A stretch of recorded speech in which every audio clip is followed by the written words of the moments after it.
మన party Telugu Desam party గత 40 సంవత్సరాల నుంచి సంస్థాగతంగా అంటే గ్రామం నుంచి, మండలం నుంచి, జిల్లా నుంచి, నియోజకవర్గం నుంచి స్టేట్ లెవెల్లో కంటిన్యూ జరుగుతూ వస్తుంది. ప్రతి 2 నెలలకోసారి 3 నెలలకోసారి. అందులో భాగంగా ఈరోజు ఈ యొక్క నంద్యాల నియోజకవర్గాన్ని ఏర్పాటు చేసుకోవడం జరిగింది. ముఖ్యంగా కార్యకర్తలకు నేను ఒకటి చెప్పాలనుకున్నాను. కార్యకర్తలు కొంచెం ఎందుకంటే పార్టీ వచ్చినాక మనకు ఎన్నో ఆశలు ఉంటాయి.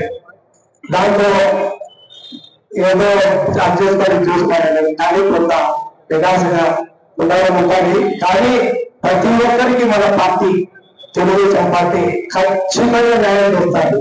ఈ రోజు చేయలేకపోయినా లేదు, ఎటువంటి పరిస్థితుల్లో చేస్తారు. అందులో మన పొలకథ గారు బాగా పాత అన్న మాకు ఎంపీగా నిలవనప్పుడు మేము కూడా ఆయన జరిగింది.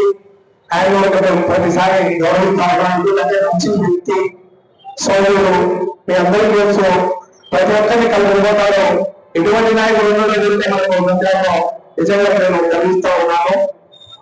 అదేవిధంగా ఇప్పుడు పార్టీలో మనం రేపు ఈరోజు ఈ సంస్థాగతంగా కమిటీ చేసుకున్నాం. దీనిలో ఒకరికి ఇద్దరికి రాకపోవచ్చు, రాకపోయినంత మాత్రాన రాలేదని చెప్పి మీరు దిగులు చేయాల్సిన పని లేదు. మేము ఇంకా స్థాయికి తీసుకోవడానికి పరిగణన సిద్ధంగా ఉన్నారు.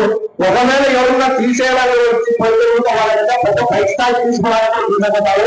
దీంతో ఎటువంటిది మీరు అవకాశం అనుకోకుండా మనం అందరం కలిసికట్టుగా పార్టీని బలోపేతం చేస్తే ఖచ్చితంగా పార్టీ ఇంకా బలమవుతుంది.